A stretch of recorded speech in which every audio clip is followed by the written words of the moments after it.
Today, we're breaking down the confirmed 5-star characters for the 5.4 banners. But what's even more exciting is that we already have a solid idea of most of the 4-star lineup as well.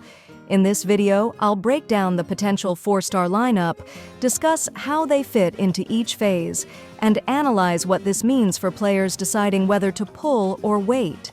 We'll also take a quick look at the confirmed 5-star lineup for 5.4, since that plays a major role in banner planning, and go over the phase of the upcoming Inazuma Chronicled Wish, which could provide even more options for reruns. Mavuika's banner is wrapping up in just a few days, so if you haven't got her yet, now's your last chance. If you're planning to pull her, don't miss out on up to 23% off Genesis crystals with lootbar.gg. I will buy the 6,480 Genesis crystals pack for $82, which costs $100 in the game. All I need to do is enter my UID and choose a server. Since every top-up goes through Genshin top-up channels, I received the double amount of Genesis crystals for my first purchase and saved $18 on top of that. Besides Genshin, you can also top up in Honkai Star Rail, and Lootbar has around 20,000 5-star reviews for both games. I used Lootbar to send dozens of welcomes from my giveaways, so I can personally recommend it. Use my link in the description for an additional 8% discount. All right. Before we get into the 4 stars, let's talk about the 5-star lineup real quick. So, according to Flying Flame, Phase 1 is going to have Mizuki and Ryothisli. Mizuki is a brand new character, so obviously a lot of people are hyped to see what she brings to the table. And Ryothisli's finally getting a rerun. It's been a while. So if you've been waiting to grab him, now's your chance. Then in Phase 2, we've got Furina and Sigewinne coming back. Furina's still one of the best Hydro characters in the game, so I wouldn't be surprised if a ton of people go all in for her. And Sigewinne?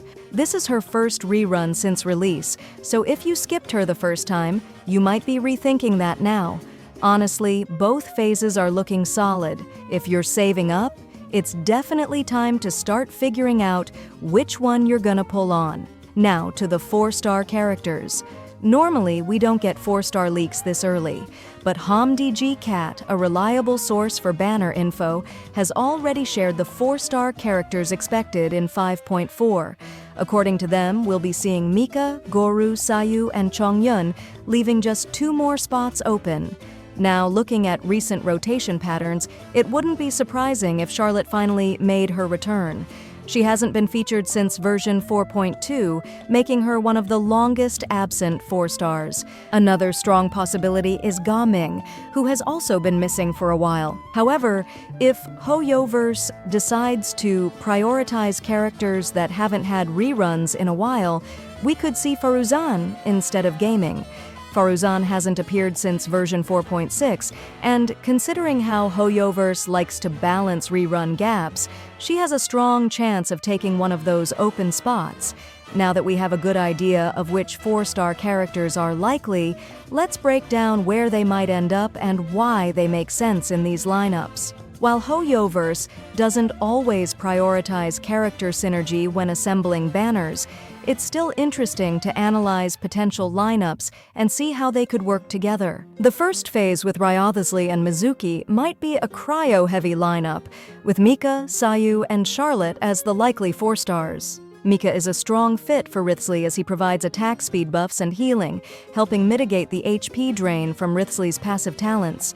While his physical DMG buff is not particularly relevant for Wriothesley, his cryo application and speed boost make him a useful support option. Charlotte, if included, could be another good pick due to her cryo application and healing, making her an alternative or complement to Mika. Her burst, if it applies cryo consistently, would enhance freeze or shatter team compositions.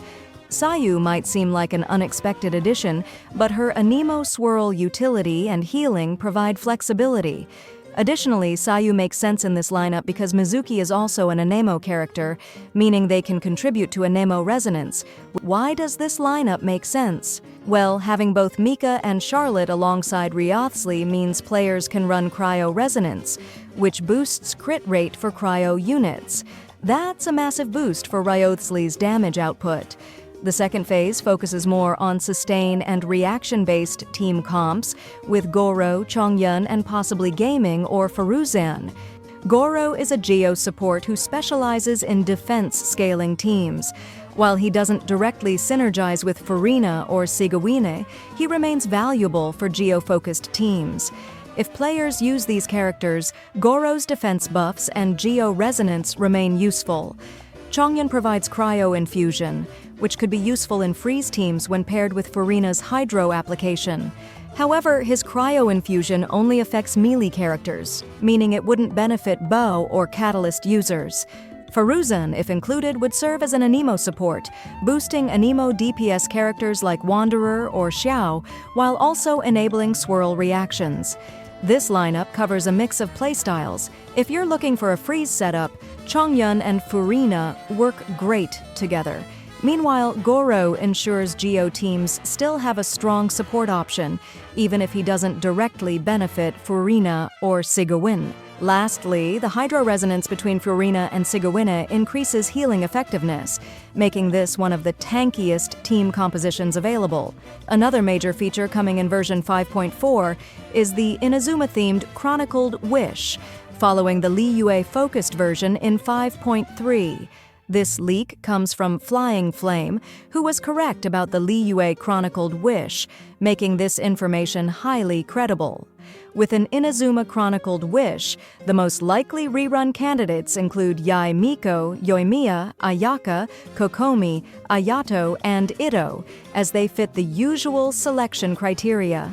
There is also a good chance for Wanderer to appear in the Chronicled Wish, which is why we might see a Faruzan rerun in the limited banners. Looking at the bigger picture, Hoyoverse has just rerun most of Liyue's older characters in 5.3, and now they're doing the same for Inazuma in 5.4. This clears out a huge portion of the backlog of older 5 stars, which could mean more Fontaine and Sumeru reruns in future patches. One last thing to consider is when this Chronicled Wish will drop, and based on past patterns, it's most likely going to be in the second phase of 5.4. The main event for this update is set in Inazuma, and since Hoyoverse usually schedules the Chronicled Wish alongside the main event, it makes sense that this will follow the same pattern. That wraps up everything we know so far about version 5.4's banners, from the 4-star lineup to the confirmed 5 stars and the Inazuma-themed Chronicled Wish. This update seems to be an interesting one, especially with Hoyoverse seemingly accelerating reruns at a much faster pace. Are you pulling for Mizuki or Ryothsley in Phase 1, or saving for Furina and Sigawin in Phase 2?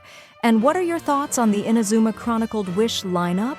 Let me know in the comments. If you found this breakdown helpful, consider subscribing for more Genshin Impact updates, banner predictions, and speculation. Thanks for watching, and I'll see you in the next one. Save up to 23% on Mavuika banner at lootbar.gg. All you need is your UID and server. The link is in the description.